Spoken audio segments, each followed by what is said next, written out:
pocos días asistimos a un escándalo público al enterarnos que un hombre con presuntos vínculos con el narcotráfico, Fred Machado, financió la campaña electoral de José Luis Espert en 2019. Eso nos lleva a preguntarnos, ¿quién financia una campaña electoral en la República Argentina? ¿Cualquiera puede poner plata? ¿Pueden poner plata las empresas? ¿De dónde salen esos recursos? Vamos a ver. En Argentina las campañas electorales se financian con dinero público y también con aportes privados, que pueden ser de personas o de empresas. Esos aportes tienen límites fijados por ley y además se tienen que declarar ante la justicia electoral.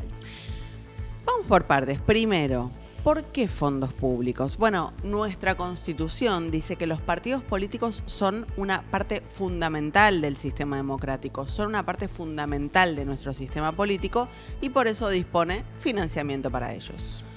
Por lo tanto, el Estado contribuye al funcionamiento de los partidos políticos con aportes que garantizan algunas actividades que están descritas en la ley. Por ejemplo, el desenvolvimiento institucional, la capacitación y la formación política y las campañas electorales.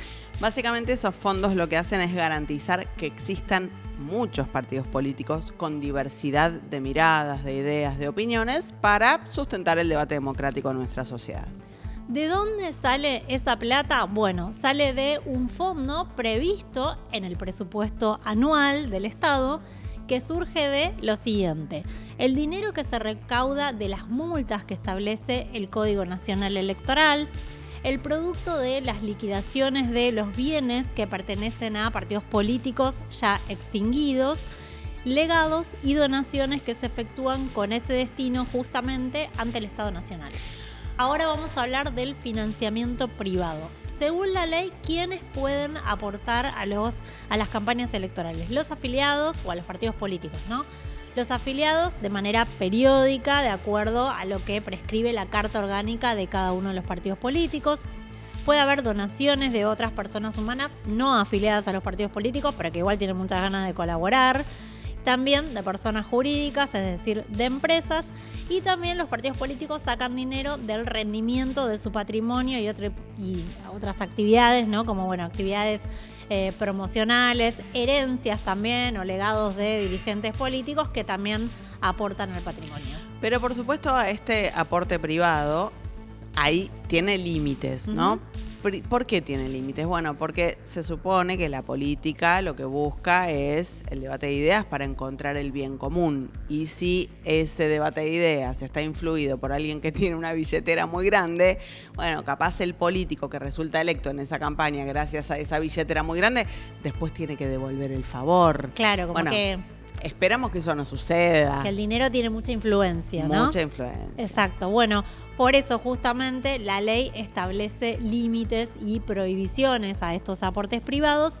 ¿Qué dicen estos límites? Bueno, justamente que los partidos políticos no pueden aceptar o recibir directa o indirectamente, ni tampoco se permiten como aportes privados al Fondo Partidario Permanente estas limitaciones que estamos diciendo. No puede haber contribuciones o donaciones anónimas, no puede haber contribuciones o donaciones de entidades centralizadas o descentralizadas, nacionales, provinciales, interestaduales, binacionales, es decir, municipales o por ejemplo la Ciudad de Buenos Aires, o sea, una provincia no puede hacer un aporte al partido político.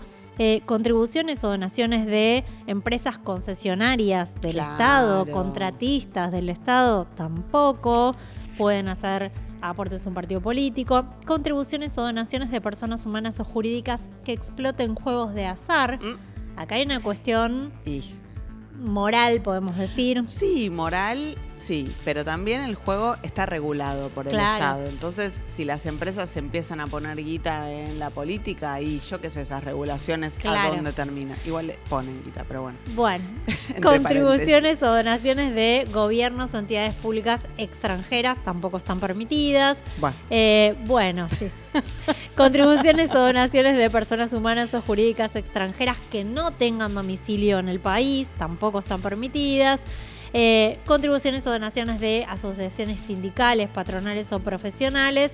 Y contribuciones o donaciones de personas humanas o jurídicas que se encuentren imputadas en un proceso penal en trámite por cualquiera de sus conductas previstas en la ley penal tributaria vigente, bueno, sean sujetos demandados también por el Estado Nacional. En 2024, el gobierno de Javier Milei intentó modificar algunos de los puntos de esta ley de financiamiento de los partidos políticos en la recordada ley bases o ley ómnibus, se llamó al principio porque era un bondi y tenía un montón de cosas adentro. Bueno, ¿qué le interesa a Milei respecto de esto? Es algo para mirar con lupa, sobre todo tomando aquel ejemplo de lo que fue el proyecto original de la ley bases. Sobre esto habla el especialista en calidad institucional y en financiamiento electoral Marcelo Bermolén en el canal TN.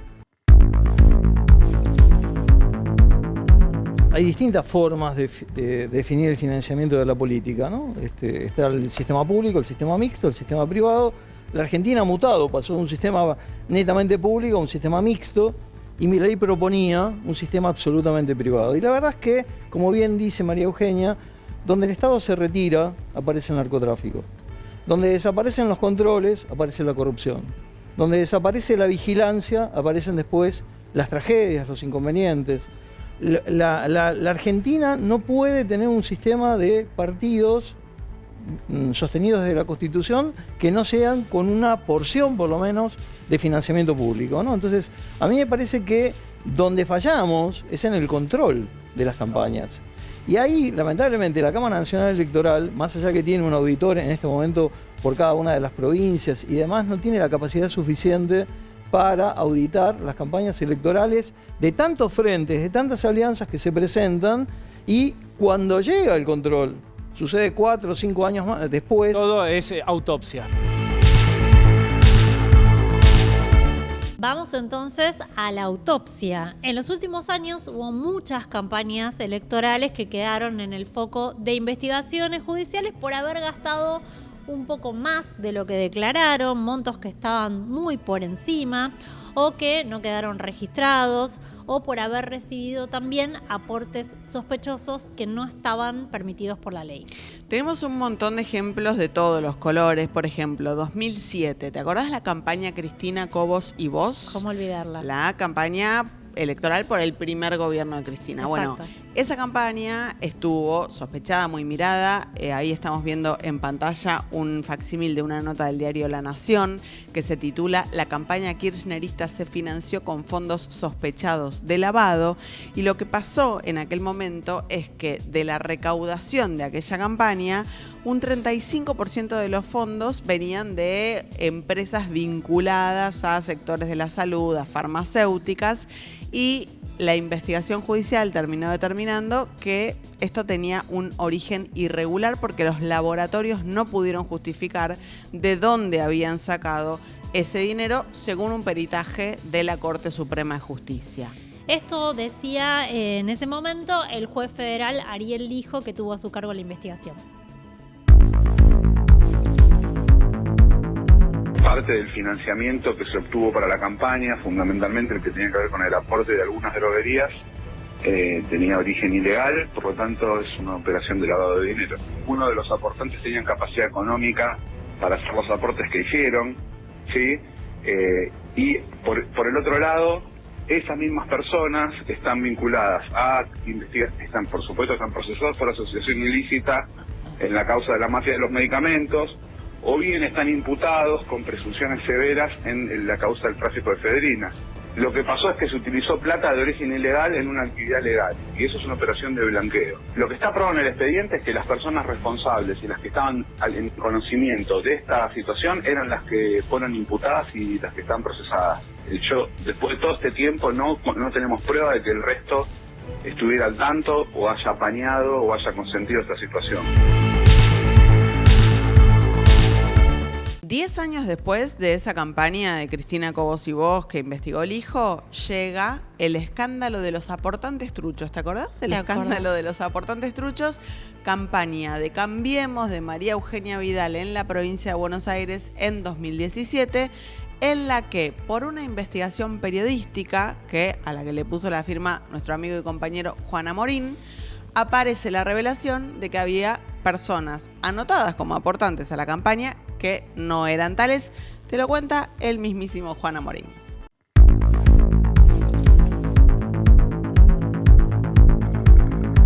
una persona en particular me había escrito primero comentándome que figuraba en la página oficial con su número de documento y demás de la Cámara Electoral, en el balance de Cambiemos en la boleta de Graciela Ocaña en la provincia de Buenos Aires, y me juraba que nunca había aportado. Figuraba su DNI, su nombre completo y demás, y me decía, mirá, yo nunca hice este aporte, que eran 500 pesos, que en ese entonces tampoco era una suma exorbitante. Y esta persona me comenta que había reconocido a distintos integrantes del barrio y particularmente de una cooperativa, de una cooperativa del barrio, con lo cual lo que hicimos fue, bueno, empezar a preguntarles a esos primeros conocidos de esta primera aportante trucho, y ninguno había hecho el aporte de la campaña. En este caso eran todos de un barrio de Quilmes, de Villitatí. No tenían posibilidades económicas de hacer aporte de campaña, pues la verdad es que la estaban pasando muy mal, y si pudieran tampoco lo hubieran hecho, pues no simpatizaban con Cambiemos. Lo interesante ahí es que a partir de eso empezamos a tirar un poco del hilo, y descubrimos que Cambiemos había utilizado las planillas de beneficiarios de algunos planes sociales, del plan Ellas Hacen en particular, me acuerdo, para blanquear aportes de campaña en el balance de 2017, todos aportes que figuraban en efectivo, que iban de los 500 a los 2.000, 3.000 pesos, y en todos y cada uno de los casos no habían hecho esos aportes. Después habían utilizado también fichas, bueno, todos los afiliados de PRO los habían hecho pasar como aportantes. Lo que comenzó siendo un caso que parecía aislado y después, bueno, 10, 20, terminaron siendo algo así como 4.000 aportantes falsos de campaña. De hecho hubo un correlato judicial, no por lavado de dinero, sino por los incumplimientos a la ley electoral, que terminó con una condena al PRO importante, ratificada por la Corte, pero bueno, nunca se pudo superar la instancia de delito electoral.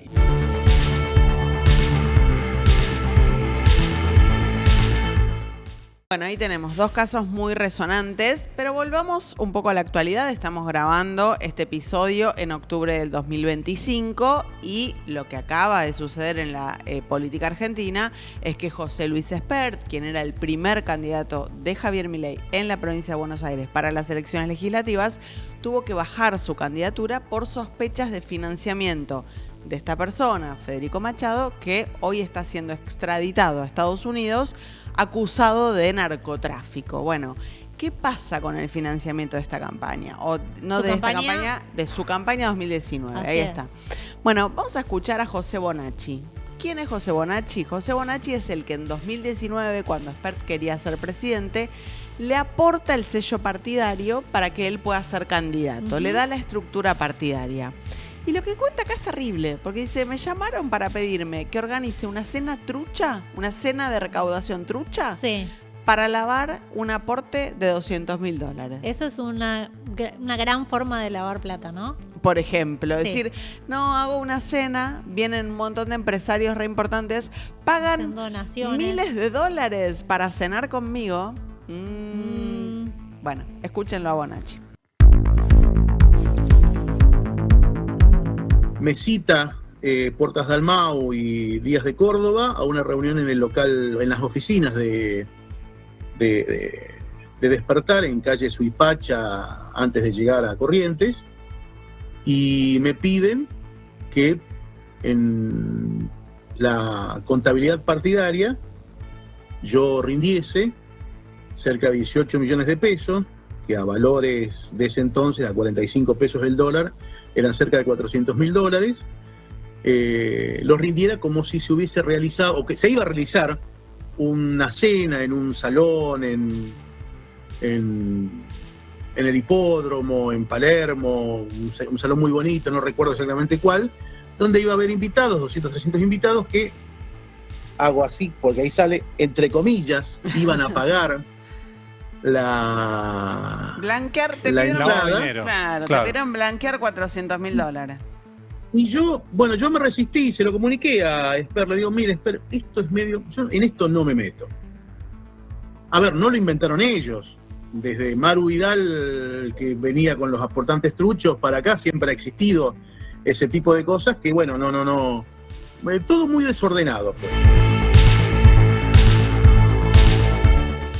Todo muy Sí, desordenado. me gusta el eufemismo. Ahí sí, está. más Bueno, que desordenado. vamos a ir a algo que pasó en 2021, pero que tuvo también una repercusión reciente. Porque el que habla es Leonardo Cositorto, es el hombre preso por la estafa piramidal de Generación Zoe. Pueden aprender de su historia en nuestro capítulo sobre estafas piramidales y Exacto. esquemas Ponzi. Exactamente, bueno, y habló hace poquito Cositorto desde la cárcel de Goya, Corrientes, y justamente confesó haber aportado $32.500 a la campaña de Diego Santilli cuando era candidato de Juntos por el Cambio, ¿no? Era candidato a diputado nacional por la provincia de Buenos Aires de Juntos por el Cambio. Diego Santilli, ahora candidato a diputado nacional por la Libertad Avanza. Escuchemos lo que decía Cositorto. Y esto fue entre las PASO y las generales, ¿verdad? Del 2021, que yo justo mes después yo abrí mi partido propio, que es Despierta, que quedó registrado, pero ya sabés lo que me han hecho, me han sacado del mercado. Y sí, aporté, eran en ese momento 6,5 millones de pesos, con dólar de 200, bueno, la cuenta es fácil, son $32.500. Todo esto fue siempre por medio de Gabriel González, el muchacho de Pasión de Sábado, que sea Rosita, que era como el brazo nuestro, entre comillas, político, y era el contacto directo con Santilli. A mí me presenta con Martiniano Molina, que me llevan a comer a la casa de los padres, creo, y bueno, ahí estuve en un evento con ellos, que estaban todos, ¿no? Ritondo, Larreta, Inedo, estaba obviamente Santilli, Martiniano Molina, y bueno, y mucha gente, había 150 personas. Después fuimos a comer, Usted le dio, y ahí me comentaron la situación. No se salva nadie, Todo mencionado. Un racimo de Sí. nombres total. Bueno, Me han mira, sacado del mercado, dijo Cositorto. los eufemismos de esta gente, ¿no? Todo muy desprolijo, me han sacado del mercado. Espectacular. Vamos a escuchar ahora a Gastón Alberdi, que fue libertario, estuvo ahí cerca de la campaña de Javier Milei para que se convierta en diputado. La campaña de la Libertad Avanza en 2021, también contando algunas cositas del financiamiento de aquella campaña. ¿Karina Milei era la que recaudaba para la campaña? ¿Parecía Karina Milei? No aparecía ni parecía. Recaudaba. A mí me quitó $11.500. ¿Cómo le quitó $11.500? Sí, en las oficinas del abogado Rodrigo Balbuena Ñurber, en Suipacha 920, primer piso, Viamonte 920, primer piso, esquina Suipacha. ¿Y eran para la campaña? Según, pero lo metió dentro de su cartera Gucci y no vi que se reflejara en la misma. ¿Sí? Me pidió el ENRE, como se le dice, para colaborar con la campaña. Las cosas no se pagaban solas, según ella. Y bueno, se lo puso en la cartera y se fue. Esa es la campaña a candidatos a diputados nacionales. En noviembre de 2021, sí. Me imagino para presidente la recaudación fue más grande entonces. Uno imagina. Sí. Yo supongo que no le pegaba con las 2, le pegaba con las 4. Recordemos, ¿no? Como decíamos, que los aportes de campaña privados se declaran, ¿no? Hay que declararlo justamente. Bueno, sobre esto también habló María Eugenia Talerico, que hoy cuando estamos grabando este capítulo es candidata a diputada nacional por la provincia de Buenos Aires por el espacio Potencia, pero además es ex vicepresidenta de la UIF, del organismo que justamente se dedica a prevenir el lavado de dinero. El tema es que si vos declarás el aporte, le das a la justicia electoral o, bueno, a la justicia penal elementos para saber si ese dinero es legal o no. Claro. Básicamente. El origen. El problema es, bueno, cuando ya vimos el origen no está tan claro. Escuchemos a Talerico. no se puede más si no regeneramos el sistema político. Y todo lo que es la construcción de listas de La Libertad Avanza es una verdadera vergüenza. Si queremos asegurar el rumbo, las ideas de La Libertad, no puede ser lo que están haciendo con el sistema político en un todo, con la selección de candidatos que tienen que ver con el narco. Porque cuando se nos meta el narco en el Congreso de la Nación, realmente vamos a ser un país cada día más inviable. Sí. Este gobierno quiso derogar la ley del financiamiento público de los partidos políticos. Y era de una gravedad terrible, porque derogar el financiamiento público de los partidos era habilitar al narco a venir a financiar las campañas. Bueno, es muy importante, evidentemente, saber cómo se financia la política en un país, saber quién pone ese dinero, para defender qué intereses, para defender los intereses de todos, o para defender los intereses de algunos, o para defender los intereses de una sola empresa. Es importante saber. Ahora que sabes todo esto, ¿vos qué pensás?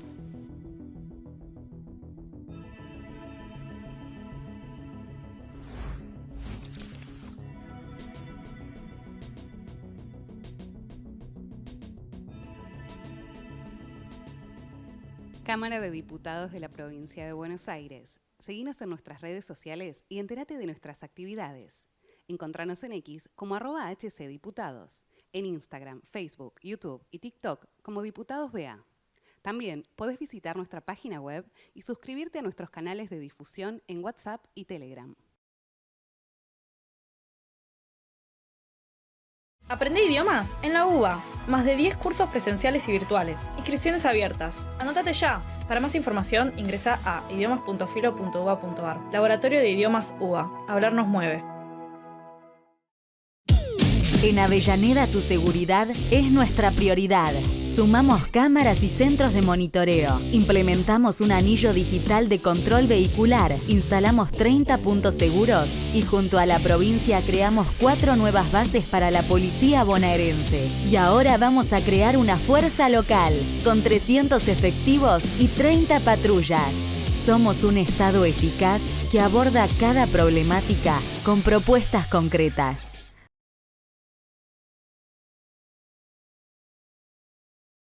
Me gustan mucho estos robots. ¿Querés tener uno en tu casa? Yo también quiero tener uno en mi casa, Mona. Me parece que repite ahí, ¿eh? En Vicente López trabajamos todos los días para que nuestro sistema educativo siga siendo el mejor de la provincia y de todo el país. Un sistema de calidad, innovador, que piensa en el futuro de todos los chicos en cada etapa de su vida. La educación pública de calidad dice presente en Vicente López. Así se ve un sistema de movilidad integrado. Y así se siente hoy. Colectivos de la ciudad más modernos con cámaras y nuevo sistema multipago. Estaciones renovadas y más cámaras de monitoreo. Todo conectado. Buenos Aires Ciudad.